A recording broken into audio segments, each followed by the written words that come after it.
Bom, vamos lá. Hoje a gente praticamente termina esse estudo dos chakras. A gente vai falar sobre Sahasrara Chakra, o último, que está acima do nosso corpo, né? Estaria fora do corpo. Então eu vou colocar o slide, a gente vai acompanhando, como a gente sempre faz. Aí a gente volta, faz alguns questionamentos e depois a gente volta de novo para o slide. Então, vou compartilhar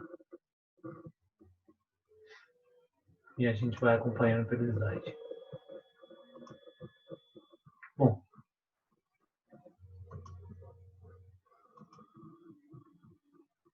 vixe, Maria, fiz uma coisa. Bom, vamos lá. Sahasrara Chakra. Sahasrara significa 1000 pétalas. Por isso esse desenho, né? Sempre quando você vê essa coroa, né? No budismo, Buda vem com uma coroa, né? com várias pétalas, né? Os chakras, eles têm uma representação gráfica, né? Chamada yantra, que eles são representados por flores de pétalas de lótus. Começa com duas e termina no último, né? E 2, 4, 8, vai terminar nesse último, que é tido como 1000 pétalas. Seria a nossa conexão. Então, basicamente, né, o que a gente viu nessa caminhada? A gente sai, essa teoria dos chakras, né, essa alegoria, essa forma de compreender a caminhada humana através dos chakras, ela é muito linda, porque ela faz esse paralelo físico e não físico de uma forma muito interessante. A gente saiu lá do chakra raiz, do Muladhara Chakra, onde os nossos instintos passa pelo Swadhisthana Chakra, os desejos, né, ligado ao sexo, à criação, a desenvolver. Depois, o plexo solar, que vai ser onde a gente realiza esses desejos. E esses três que nos prende a uma condição mais animal, mais instintiva, se abre na perspectiva de autopercepção, quando a gente vê na região do coração, o relacionamento, a gente se torna humano. E depois a expressão, né, a existência como ser, como individualidade, que está ligado ao chakra da garganta. A gente chega até a chakra, que é entre as sobrancelhas, representado pelo terceiro olho, a nova forma de compreender o mundo de uma forma mais sutil, se desprendendo um pouco dessa qualidade humana. Então, é aquele caminho, né? Nós somos animais, né? Com todos os instintos e padrões. A gente se torna humano quando se reconhece como um ser individual e percebe os padrões, esses condicionamentos. E a gente se coloca numa condição de modificação desses padrões e aí vem essa qualidade divina. E aí esse chakra, o Agya Chakra, que a gente viu anteriormente, é essa percepção do falso ego, que é a desconexão que a gente tem, né, com a própria existência da natureza, como a gente é parte, não existe a possibilidade de uma existência sem que ela não esteja interconectada, né? Eu preciso de água, sol, energia, como eu preciso de diversos fatores para existir, assim como um órgão no meu corpo precisa de todos os outros para existir. Nós somos só uma parte desse sistema. Essa percepção que no yoga é chamada de arranca, eu faço, ela se desfaz quando a gente reconhece que toda a nossa existência ela é um sistema da natureza. Então aí começa essa percepção de não eu no sentido da individualidade, né, de agir sozinho. E aí a gente entra em Sahasrara Chakra, que é o último. É associado à glândula pineal. Acima do topo da cabeça. Essas alegorias, né, essas metáforas que são usadas, é interessante entender por que esse chakra está acima da cabeça. Porque ele transcende a nossa percepção material da existência. Né?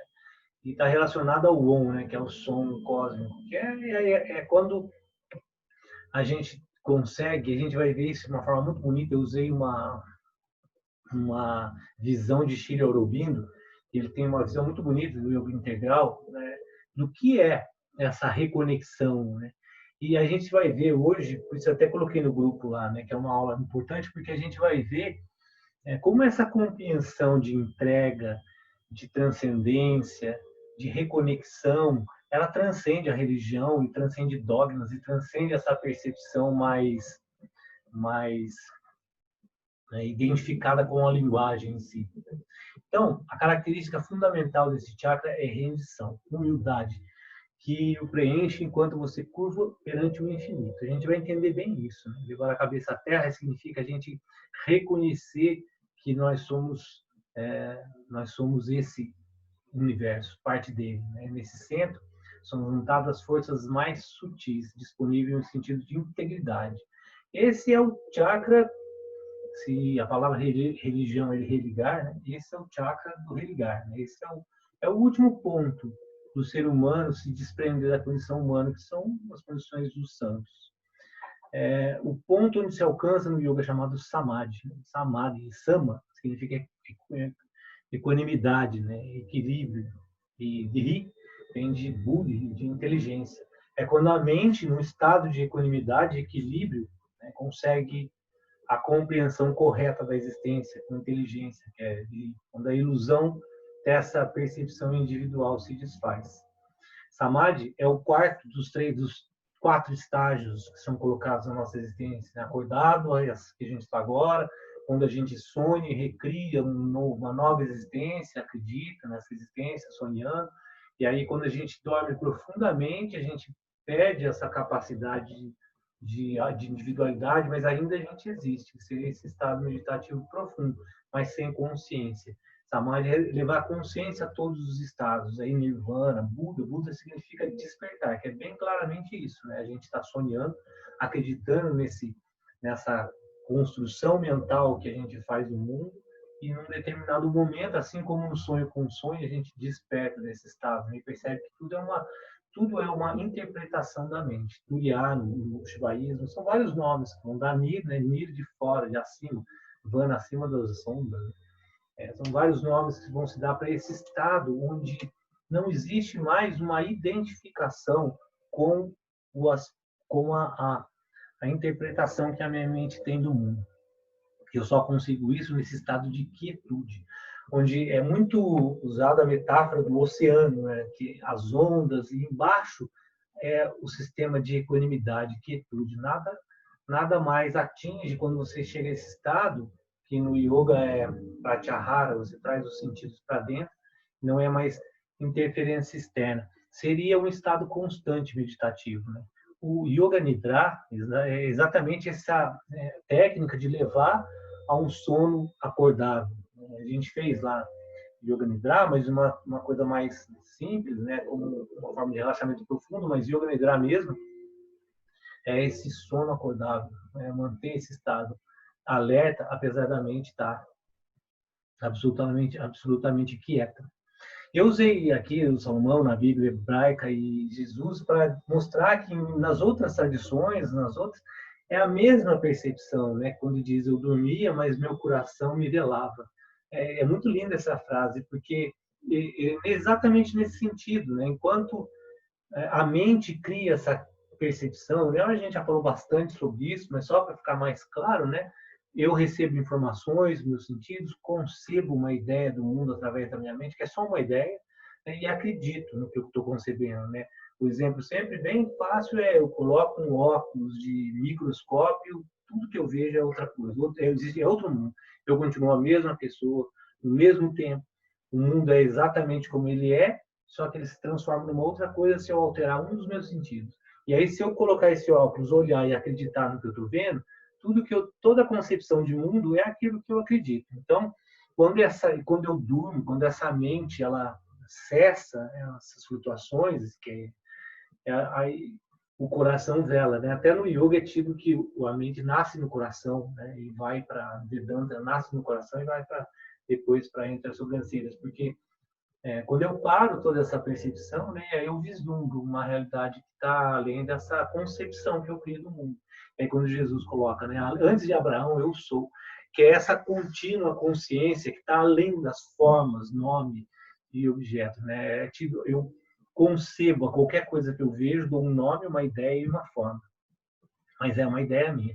Esse é o estado de samadhi, né, que é o estado último, quando a gente vai galgando, né, nível a nível de compreensão, de relacionamento, de existência, até chegar a esse nível de transcender a própria existência. E aí a gente vai ver agora, né, de uma forma mais prática, yoga. Né? O que é yoga? Essa é uma frase do Rig Veda. Né? E isso tudo, né, é o poder descoberto pelo mortal, nós, né, que possui um grande número de desejos, que é a gente, né, fundamentado querendo satisfazer sempre nossos desejos dos sentidos, a fim de poder sustentar todas as coisas. Ele recolhe o sabor de todos os alimentos, né, que é um dos principais pontos, né, a gente ficar preso ao paladar. E recolhendo isso, que é chamado de pratyahara, eu edifico a morada em meu ser. Essa frase é do Rig Veda. O Rig Veda é um dos 4 Vedas, é o principal, que tem todos os mantras, né, que contém basicamente o conhecimento védico, da onde desdobra o yoga. Então, o que é isso que a gente atinge no Sahasrara Chakra, né, que é essa reconexão, que é uma leitura do universo em termos vibracionais. Né? O que é o universo? Um sistema vibracional, né, onde os átomos, os elétrons constituem uma união de energia que vão dando essa interpretação de forma que a gente tem de toda a existência. Toda a força desse universo se manifesta é uma ação particular específica, que se especializa em construir, manter e dissolver. Então, do mais simples existência, né, da menor célula existencial a mais complexa, nosso corpo ou qualquer outra mais complexa, no final existe um movimento de energia tentando construir algo. Né? A gente nasce no ventre de uma e vai desenvolver uma construção humana, uma complexidade celular. E aí existe uma inerente a esse processo uma capacidade, uma procura por manter a existência, e no final isso se dissolve. Então, se a gente analisar o universo como um todo, é isso. Todas as formas do universo, elas são impelidas a construir qualquer tipo de existência, a manter a sua existência e se dissolve. Esse se dissolver é uma realimentação do próprio universo. Então, é uma frase do Upanishad, das Upanishads, que fala assim: toda matéria é alimento, é a fórmula do universo material. Aquele que come, ao comer será comido.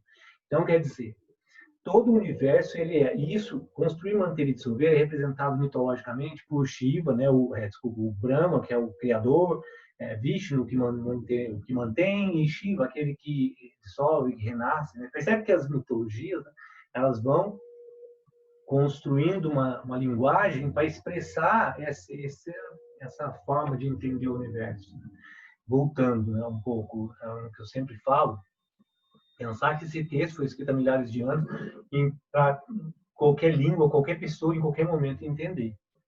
Por isso a necessidade da linguagem figurada, metafórica, alegórica, para que as pessoas tenham uma forma de compreender.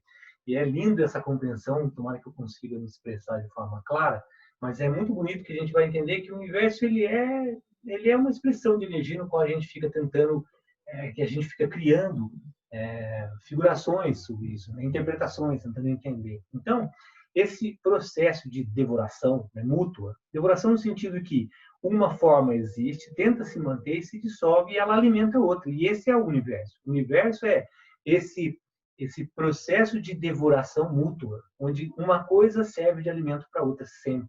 Né? O nosso corpo ele vai chegar num momento que ele vai se dissolver e vai se tornar alimento para o próximo, para a próxima existência, e assim continuamente o processo vai se desenvolvendo. E a tentativa dessa energia individualizada, seja um corpo humano, seja uma célula, seja qualquer existência no universo, ela tenta se manter. Esse é o princípio do desejo. O desejo é esse impulsionador de todo o sistema funcional do universo. Então, o desejo nada mais é que a tentativa dessa energia individualizada existir. Então, se você pegar qualquer existência, mesmo micro, com menor complexidade de consciência, ela procura existir, ela procura se manter na existência. Isso é chamado de desejo. Só que esse desejo inerente ao processo do universo, percebe que isso é a existência, é como colocado, é a fórmula do universo material. Então, eu e qualquer outra existência estamos nos construindo, tentando nos manter, em algum momento a gente vai se dissolver e vai se transformar em energia para outra existência. E a gente é incapaz de controlar esse sistema porque isso é a natureza, né? Eu faço parte dessa natureza. Então, essa incapacidade, a ignorância que eu sou incapaz de controlar isso, me traz sofrimento. Desde aquela percepção inicial de que existe um observador dessa matéria que nasce, constrói, mantém e se dissolve, que é a percepção de uma testemunha, que pode ser chamado de alma ou qualquer outra coisa. Então, a vida, ela assume o molde da substância material, né? Vamos pensar no meu corpo, né? Eu assumo esse corpo, ou qualquer um de nós. Essa substância é um ser infinitamente dividido, porque, de novo, né? Olha a Terra de longe, olha o universo e olha a gente dentro da Terra, dentro do universo. Se você olhar a galáxia, a Terra é um ponto, o ponto do ponto do ponto somos nós, né? Dentro dessa existência. É infinitamente dividido.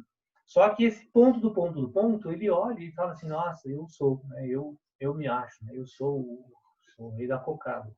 E aí esse ponto ele tenta constantemente, infinitamente, agregar-se, voltar, né? a se reconectar, porque ele é um ponto só, né? Que não é um desprezo à própria existência, mas uma percepção de que nós somos um ponto que se auto-percebe, tem o princípio da inteligência, mas a gente é uma parte. E aí existe, na perspectiva de uma testemunha desse processo material, né, algo que continua esse processo e não morre. Né? A matéria vai se dissolver, vai se manter, reconstruir, mas esse observador ele se mantém. E essa ideia de imortalidade, né, ela vai buscar dentro desse processo impermanente. E essa incapacidade de controlar esse processo é que gera o processo, o que a gente chama de sofrimento. Então, quando a meditação ela busca, né, como o último grau alcançado no yoga, de cessação dessa flutuação mental, por que o Buda coloca que a meditação é o que vai eliminar o sofrimento? Porque quando eu paro essa criação, essa identificação e essa ideia de que eu controlo esse sistema natural com o qual eu não controlo, eu gero um alívio desse sofrimento, né? Que vai ser a não expectativa de eu ter controle sobre o que eu não tenho. Então, 3 pontos que retratam a nossa existência. A morte, que é um processo de devoração mútua, né? É a fome, é o alimento, é a energia do universo se movimentando, que a gente chama de morte, quando a gente serve de alimento para um outro sistema funcionar. O desejo, que é a natureza do universo procurando se manter constantemente em qualquer situação existencial. E a incapacidade de controlar esse sistema, que é chamado de avidya, a ignorância, no qual eu ignoro que eu sou só essa parte. Então, essa busca entre constantemente eu ser um ser dividido, buscando agregar esse movimento, né, ele coloca entre esses dois impulsos, é a existência do universo, é como o universo se desenvolve. É muito lindo entender isso, né? Por que isso é fundamental agora nesse chakra? Porque quando a gente entende isso, o que se busca no final, né? Que é o que a gente vai desenrolar um pouquinho. A gente entende, né, que isso ocorre por um processo de constante alimentação do meio circundante. Se a gente prestar atenção nas nossas relações, elas são uma relação de retroalimentação. O meio que nos cerca, ele está constantemente nos alimentando de diversas formas. Seja emocional, seja física, seja intelectual, mas a gente sempre está se alimentando de algo. E isso, né, voltando ao tema, o que devora deve ser devorado. A vida se fundamenta através desse desejo, e esse desejo me faz constantemente buscar esse alimento externo, só que eu não me reconheço como eu vou ser o alimento futuro. Né? Agora, eu fico preso a um processo de desejo no qual eu não tenho como me libertar, porque é o universo. Né? Qualquer existência vai estar impulsionado por essa voz, por esse desejo. Quando eu consigo cessar o desejo? Né? Quando eu desejo me reconectar a esse infinito, a esse universo. No taoísmo é fluxo, eu me entrego a esse fluxo. E isso é bhakti, né? Isso é entrega, isso é o Chahavana Chakra. É quando o santo ele compreende essa percepção de existência e ele simplesmente se entrega à existência, se reconectando, por isso que ele já religar, se religando. E esse desejo que nunca termina, né, na nossa existência, quando ele se torna, né, buscar o infinito, É a única forma de cessar o desejo que está buscando nos processos materiais. Até lá, né, até chegar nesse ponto, deve-se progredir do desejo de devorarmos mutuamente até o dom recíproco. Olha que lindo isso. Até eu não conseguir, que é a nossa existência, me libertar e me entregar esse desejo de infinito, eu vou estar sempre preso a um desejo material humano natural, né? Tudo que a gente quer, que é uma coisa bem comum da existência, né? Não é nem ruim nem bom, é a existência. Mas o processo até eu chegar nessa qualidade de percepção, eu vou desenvolvendo um dom de reciprocidade, é o sacrifício recíproco. Isso vai gerando alegria. Percebe que esse é o ponto da caridade, quando a gente começa a desenvolver ações, né, buscando o entorno, a satisfação, no fundo, um movimento do universo se reconectar. E isso, quando a gente faz uma ação caridosa e fica feliz com aquilo, é essa felicidade, essa interpretação que a gente faz desse sistema, no qual ajudar o outro passa a ser uma interpretação de bondade, ou qualquer outro adjetivo nome que se dê, ele traz esse sentimento natural de harmonia, que no yoga chama de sattva, de estabilidade. É incrível que percebe que tudo isso é o universo se manifestando. Agora, como eu interpreto essa manifestação, são esses nomes que a gente dá de caridade, bondade, religião, e todas essas figuras e todas essas linguagens que a gente atribui a esse movimento, né? Que no final vai me levar a um constante busca de doar. Aí ele fala assim, né, doar dos indivíduos que recebem em troca. O inferior doa ao superior, né, o superior doa ao inferior. Se você pegar uma relação homem-cachorro, né, em teoria, o cachorro, principalmente o doméstico, ele depende da gente. A gente pode colocar um nível de superioridade no sentido que se você não der comida para ele, ele morre. Mas, no final, a gente se doa ao cachorro, assim como o cachorro se doa a gente, e gera uma reciprocidade no qual gera um princípio de alegria, de estabilidade. Se a gente pegar as três energias básicas do universo, né, que é inércia, né, movimento, que é o desejo, esse instinto de existir, e sattva, que é a harmonia, né, os três gunas.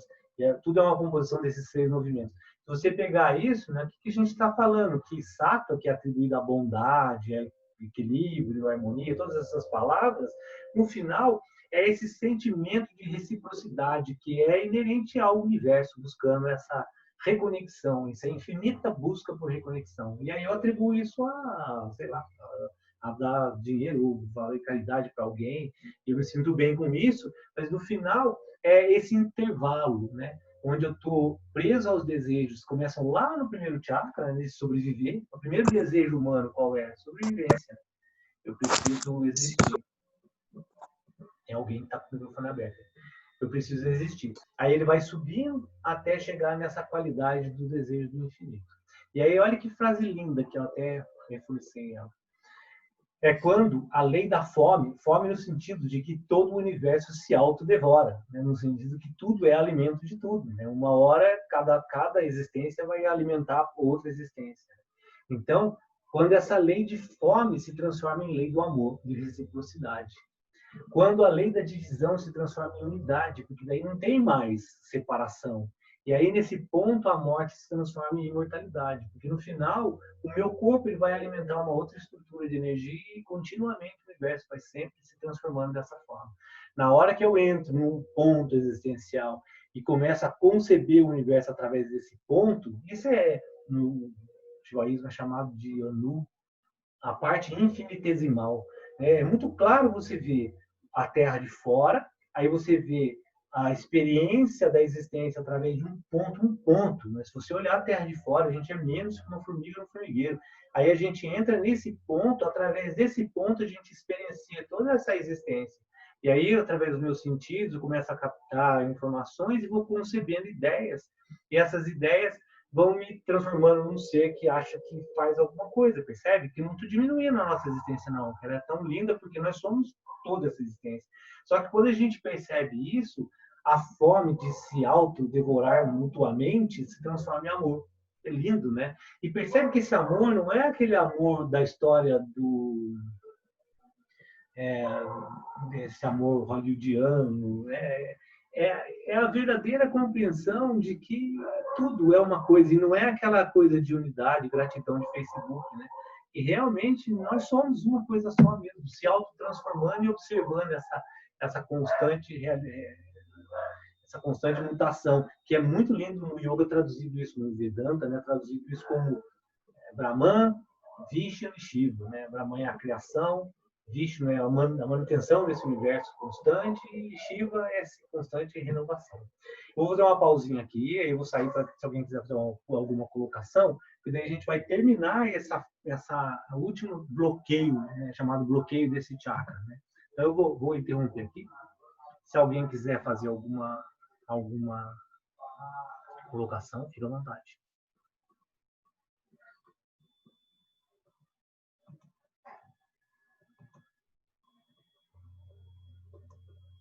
É muito bacana essa coisa da retroalimentação, né, Danilo? De uma energia a natureza, né? E englobando tudo, né? O alimento, as relações, o alimento das relações. O alimento, as relações, o alimento das relações, exatamente.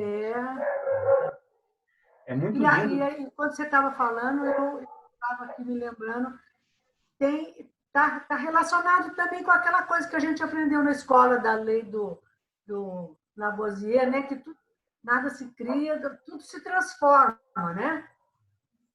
Eu não sei se ficou claro, né? Mas é bonito porque a gente entende que não é uma concepção religiosa, porque todas essas concepções são linguagens para tentar traduzir esse processo. Mas no final você vê que é o funcionamento do universo. Quando o yoga se coloca na postura de objetividade, né, que é um dos pontos fundamentais do yoga, é exatamente essa qualidade de conseguir olhar no mundo de forma objetiva. Quando você vê o mundo como ele é e perde essa flutuação, né, esses blitz, né, essas flutuações mentais, o nível de sofrimento cai muito, porque fica compreensível a nossa existência. E aí os processos eles saem da figuração de eu sou bonzinho, eu ajudar as pessoas, sabe? No final, a gente vai transcender isso, né? Que no Gita é colocado várias vezes, né? Transcender o modo da bondade. Quando a gente começa a transcender essas próprias ideias que a gente cria, isso fica pegado, né? No final, eu querer ajudar as pessoas e ser bonzinho é nada mais do que um apego egóico, né? E quando você entende isso de forma verdadeira, né, realmente você vai se desvinculando desses processos, o que no final vai trazendo um alívio do sofrimento, que é essa identificação profunda que a gente tem, né, de sofrimento e achar que a gente controla, faz, acontece, que a gente é, e, enfim. Danilo. Danilo. Pode falar. Quando eu falo sobre teia alimentar, né, esse fluxo de energia no primeiro ano, e eu falo sobre o ciclo da vida, e eu falo muito da morte, eu trago a realidade da morte para a sala de aula, e é algo que choca ainda. E esse ano ainda teve um aluno que falou assim, professora, não pode falar assim tão abertamente, porque tem aluno que não está pronto para ouvir. Eu falei, oi, não está pronto para ouvir o quê? Que você vai morrer? É assim, o nível de alienação e ignorância que ainda é passado, né? E é interessante essa observação, né, de que no final a gente é um alimento, né? A gente não vai morrer, a gente vai simplesmente alimentar uma nova estrutura existencial de vida, né? Exatamente. Quando a gente está lá no caixão se desfazendo, existem outro universo de vida se desenvolvendo através da nossa dissolução. É interessante isso. E o universo constantemente é esse processo contínuo de criação, movimento para se manter, né? Qualquer átomo vai tentar mexer, se manter, e dissolução. Né? E aí se dissolve e recria e continuamente esse processo se dá dessa forma. Pode falar? Danilo, me surgiu uma questão. Tendo essa compreensão assim de que tudo se retroalimenta, aqui na nossa cultura, um ser humano quando morre, ele é enterrado e outros serzinhos vão lá e comem aquela carne, né? Dentro da cultura que vem do yoga, da Índia principalmente, eles cremam os corpos. Sim. Tem alguma relação parar de fazer parte desse ciclo? Então, se você pensar agora, você fez uma colocação bem interessante, né? Se você pensar num ciclo natural do universo, não teria sentido cremar, porque você está interrompendo um processo, né? Mas na visão, principalmente shivaísta, né, em Varanasi, quando as pessoas vão lá para ser cremadas, para o mundo de Shiva, aí é muito mais uma visão de desvincular do corpo físico, né? Então, acabar com o corpo físico que prendia a alma.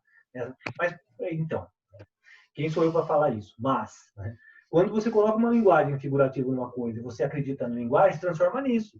Se o meu corpo é a minha prisão, eu queimo o meu corpo para me libertar dele. Mas, na verdade, meu corpo não é prisão nenhuma. Meu corpo é um processo da natureza, normal, natural. Né?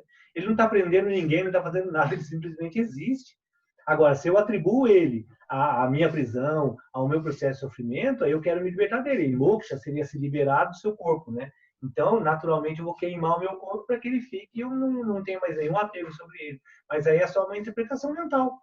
É só uma ideia que alguém coloca nisso e usa a linguagem figurada. Eu estava vendo ontem uma pessoa falando sobre um livro, se não me engano, Bhagavan, e falando sobre os passatempos, das figuras mitológicas. E ele coloca assim, como se fosse tudo uma realidade. Então, quem sou eu para discutir isso? De repente, tudo é uma realidade, eu não sei, mas, para mim, todas essas formas de tentar expressar essa existência, elas são linguagens, né? E linguagem sempre vai estar reduzida à capacidade limitada da gente expressar qualquer coisa. Então, eu posso falar que o meu corpo é uma prisão, e em certo sentido é, e para eu libertar meu corpo, então eu tenho que sair dessa prisão. E aí eu queimar meu corpo, quer dizer, eu me libertar de vez. Mas agora, como você colocou de uma forma muito interessante, no final, o meu corpo é um sistema que vai retroalimentar o outro, né? A minha dissolução é a existência de outros seres. Não teria como. Na verdade, o enterrar, se eu não me engano, posso estar enganado, mas enterrar seria por causa da decomposição, e é por isso que enterra, né? Para não gerar coisa. Mas no princípio da natureza, a gente se dissolve, existem outras vidas, e aí outras vidas vão se alimentar disso, e o processo vai constantemente continuando esse ciclo, né? Uhum. Então eu vou colocar o final, né? Vou compartilhar de novo a tela para a gente entrar no resultado disso. Então, se a gente tem uma percepção, né, de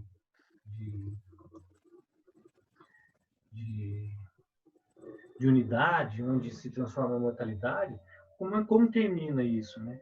Com o que é chamado de enriquecimento. E aí, nesse ponto, eu uso a fala de Nityananda Paramahansa, que usou aqueles 4 conceitos que permearam a estrutura dos chakras, que é integridade, onde era o que eu falo, o que eu faço, são os primeiros chakras, autenticidade, quando eu reconheço a minha existência, Dharma, cumpro o meu papel na minha vida. Aí eu evoluo para a responsabilidade, quando eu entendo que tudo é minha responsabilidade, da minha e do meu entorno. E aí eu chego nesse último chakra, que a palavra é enriquecimento. E aí eu vou contar uma passagem pessoal que achei... Quando eu estava vendo esse estudo, esse agora do finalzinho especificamente, desses 4 temas do Paramahansa Nityananda, foram 1 hora mais ou menos de cada chakra, são 7 chakras, 1h15, deu, sei lá, umas 9 horas. E eu fui seguindo a ordem para não querer pular, né? E eu sabia disso, que as 4 palavras eram integridade, autenticidade, responsabilidade, integrado com enriquecimento. E aí engraçado, porque instintivamente você pensa em enriquecimento, eu vou me dar bem no final. E aí eu fui assistindo 9 horas para chamar o que ele quer dizer com enriquecimento, né? Porque você olha enriquecimento, você já pensa uma coisa onde você vai ganhar alguma coisa com isso, né? Seja o que for. E aí eu fui acompanhando todo o processo até chegar nisso. E aí quando ele fala em enriquecimento, que eu achei muito lindo esse final, que realmente é o que coroa, né? O chakra coronário de coroa, mas estamos fazendo essa paralela, mas que coroa esse final, é que enriquecimento é quando você percebe que falta envolvimento responsável na vida dos outros, que é exatamente o que a gente colocou anteriormente. Que você não existe outro, né? Existe um sistema, não existe lado de fora, não existe outra coisa. Enquanto eu não entendo esse envolvimento responsável com a vida dos outros, esse centro colapsa. E aí percebe que esse colapso é claro, porque enquanto eu não consigo perceber isso, eu fico preso daqui para baixo, que é a existência natural de desejos, de todo esse processo natural. Veja bem, quando eu coloco, né? Isso não é ruim, não é uma condição ruim ou boa. esse estudo ele traz luz ao que é, né? A existência é assim, não é uma questão de ser bom ou ruim. Quando eu não consigo reconhecer essa responsabilidade pela vida dos outros entendendo todos os seres, não pessoas, eu estou preso nesse nível existencial que é o nosso, onde a gente está vivendo. E aí, quando eu faço a responsabilidade, um estilo de vida e começo a me envolver na vida de todos os seres com responsabilidade, a Dalai Lama coloca isso como compaixão, o princípio básico dessa estrutura, você está despertando o centro coronário. Quando que eu começo a me desvincular dessa existência animal, que eu fico preso aqui? Quando eu começo a entender a responsabilidade por todos os seres. E aí vem essa questão do vegetarianismo e todas essas outras formas de conseguir essa compreensão, no qual tudo que está no meu entorno é minha responsabilidade de fazer com que... Porque no final sou eu. Percebe? Não é porque eu sou bonzinho e porque eu sou o cara que entendi, sou santo e sou melhor que todas as outras pessoas.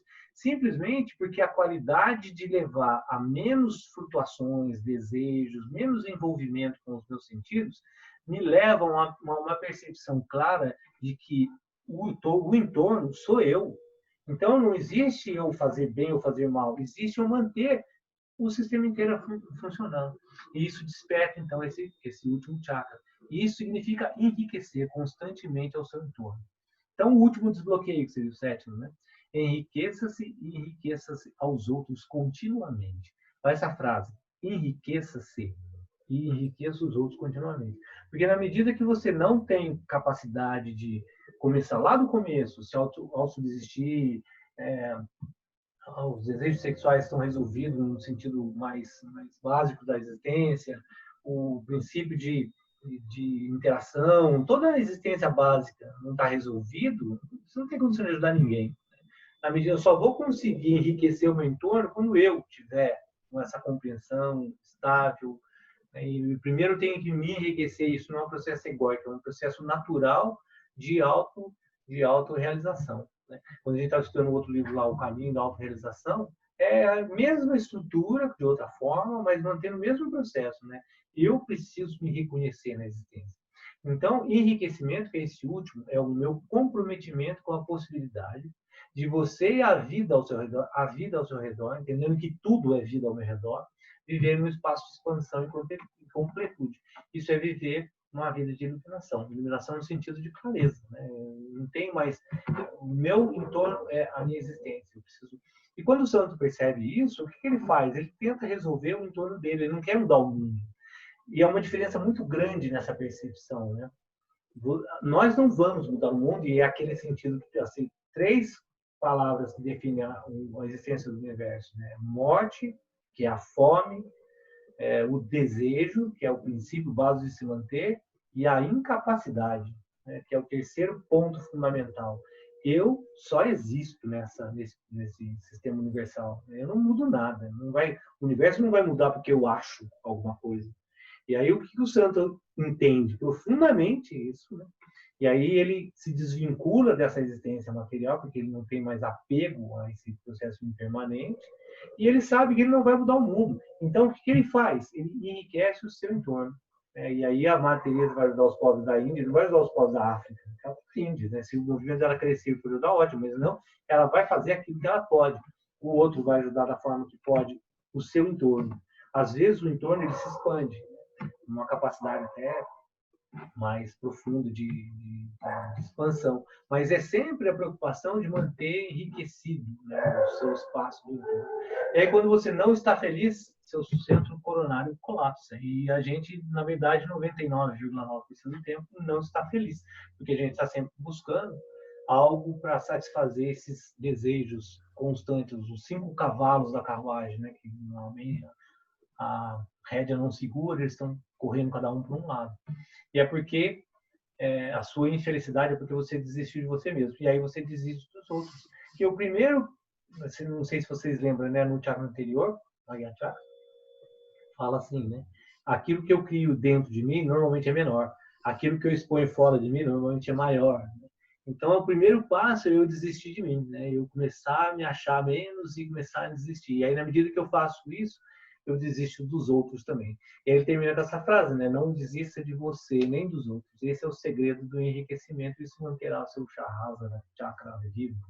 Então, essa caminhada que a gente fez aí do primeiro até chegar nesse ponto dessa compreensão da existência no seu nível mais profundo, né? E aí, por isso que eu até coloquei no grupo. Isso é a tradução mais profunda de yoga, né? Yoga seria a união. Yoga seria o retorno à reconexão da existência com esse universo no qual a gente está desconectado. Eu só vou fazer essa reconexão na medida que eu conseguir manter a minha mente sob controle, em estabilidade. Enquanto a minha mente estiver perdida nos desejos, nesses fluxos, jamais eu consigo compreender essa realidade, né, oculta que tá. E aí eu vou sempre atribuindo ideias a essa forma existencial. Então aqui termina os chakras. Eu vou interromper, depois a gente faz só os 3, né, mostrar algumas atividades físicas que podem ajudar esse chakra. Mas se alguém quiser fazer alguma colocação, fique à vontade. E aí a gente termina os estudos desse chakra. Eu acho que esse estudo é um dos mais bonitos. O outro que a gente vai fazer, que até eu falei no grupo, né, vai ser um curso e eu vou colocar para vocês também, independente, ele é muito lindo também. É um outro caminho que vai buscar no final a mesma coisa, né? Ele vai chamar Alcançando a Paz em Tempos Difíceis. No final ele vai usar uma outra estrutura. A gente usou a filosofia dos chakras, né? A gente vai usar um outro caminho, que são os corpos, eu até fiz todas as estruturas. Não está aqui. Mas, enfim, a gente vai usar uma outra estrutura que vai chegar no mesmo processo, que é esse de autoconhecimento, autorrealização. No final, conhecer o instrumento no qual a gente está preso e perceber quais são as armadilhas que nos fazem ficar sofrendo. Quem quiser, fique à vontade, pode fazer qualquer colocação.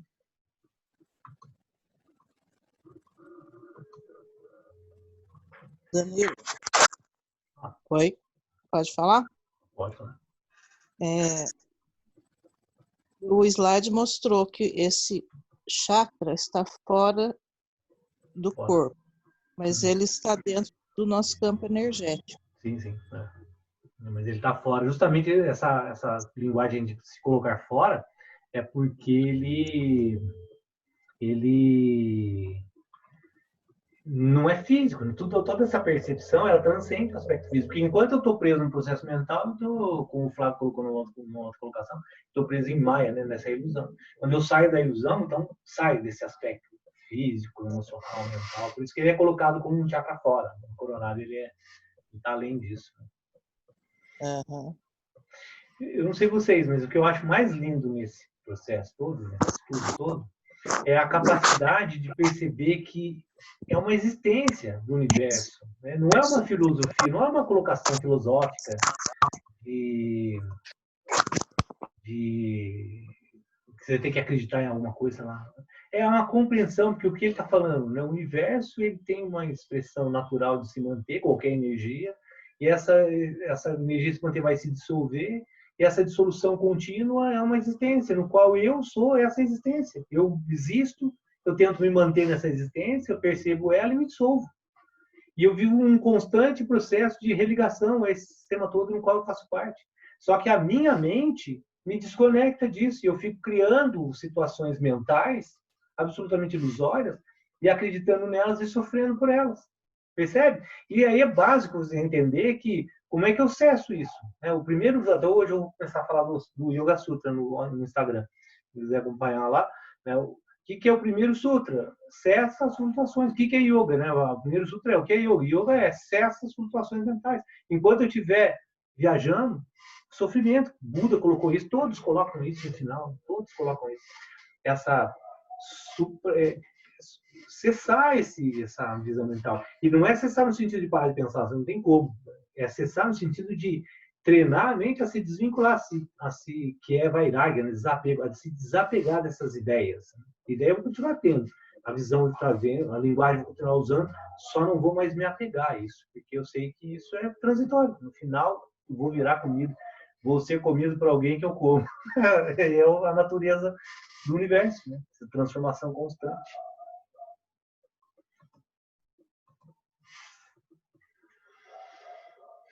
A Paula colocou muito lindo, é muito lindo mesmo, né? Muito lindo mesmo.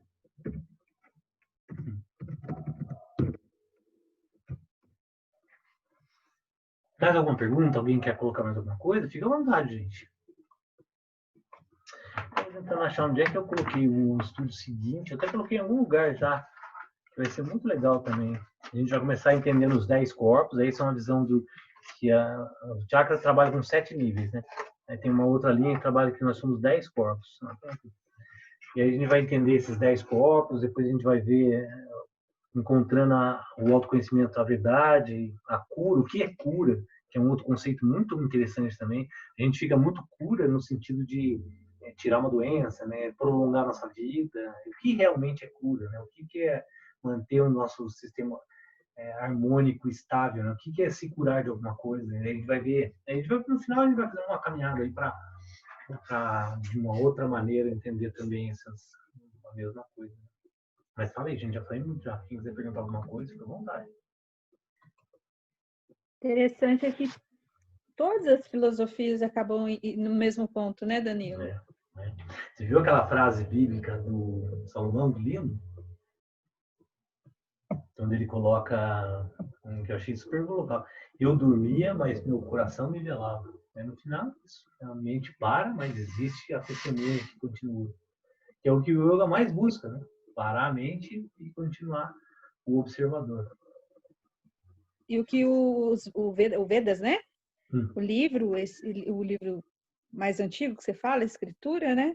Me surpreende a cada dia que ele é uma aula maravilhosa de biologia, de física, física quântica. Eu devo saber dos Vedas, sei lá, 0,1% do que está lá. Você imagina se você começar a se desdobrar mais nesses aspectos biológicos, que dizem que tem tudo lá, né? E deve ser espetacular, né?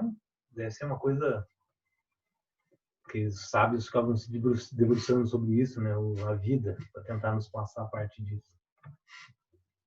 Mas já ouvi também dizer... desculpa, já ouvi dizer também que a gente, no nosso tempo de vida existencial aqui na Terra, a gente não conseguiria estudar totalmente os Vedas, né? Nossa. Pela extensão da obra é muito grande. Acho que nem as próximas 10 vidas eu consegui. São 5.000 anos de história catalogada, é muita coisa. Você ia falar, Gleice? Assim, às vezes eu vejo, mas eu acho que é um desejo meu, escolas, né, passando esse tipo de conhecimento. Pois é.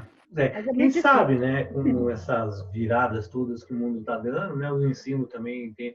Mas você lembra, na primeira aula que eu tirei de Shri Aurobindo, quando ele fala do processo material e o transcendente, que é muito legal também essa colocação que ele faz, de que o mundo aconteceu da forma como tinha que acontecer. Não tem nada pior ou melhor, né? A gente só está agora aqui porque a ciência se desdobrou no processo de empirismo, de negar um monte de coisas, senão a gente estava preso na linguagem mitológica, né? A gente ia estar até hoje ritualizando as coisas e acreditando que Deus é a árvore, que é a lua, e sei lá o quê.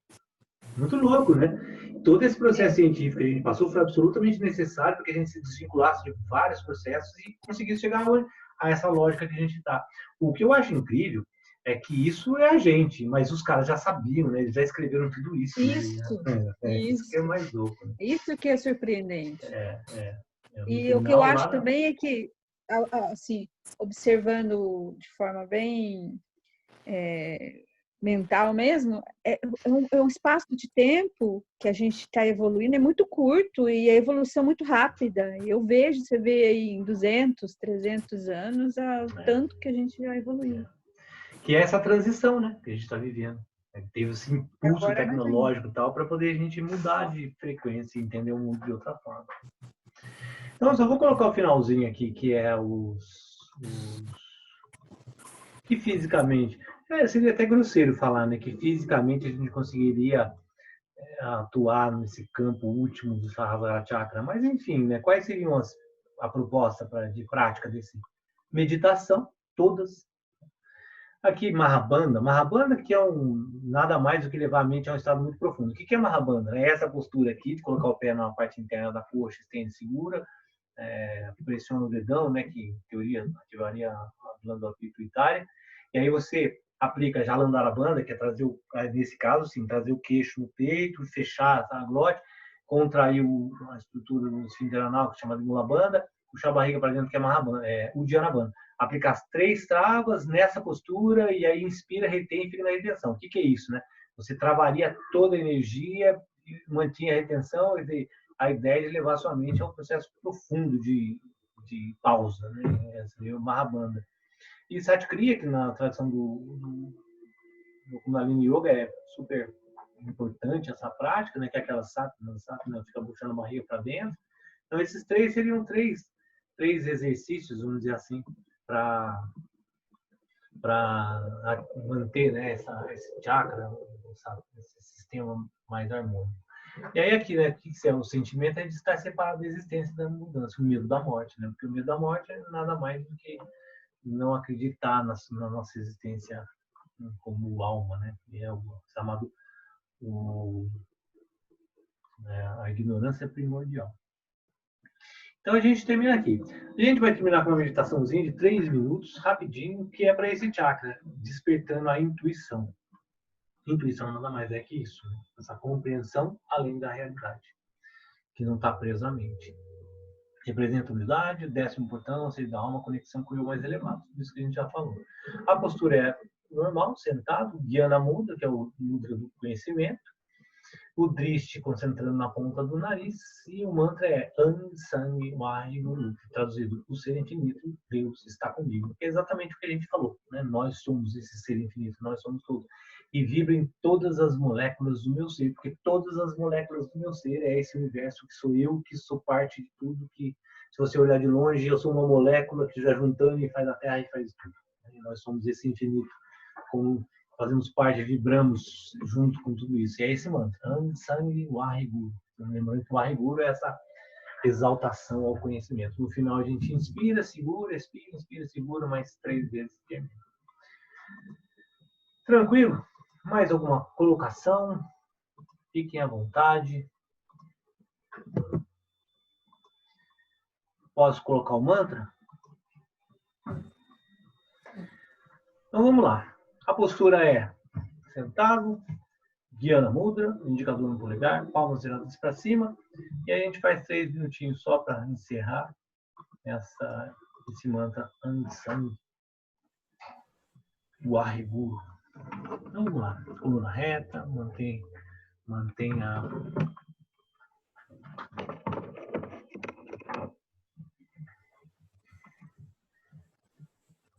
o olhar na ponta do nariz, as mãos em Dhyana Mudra. E aí é só acompanhar o mantra.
Mantém os olhos fechados, inspira profundamente, expira, soltando o ar pela boca, os ombros. Inspira para entoar bom.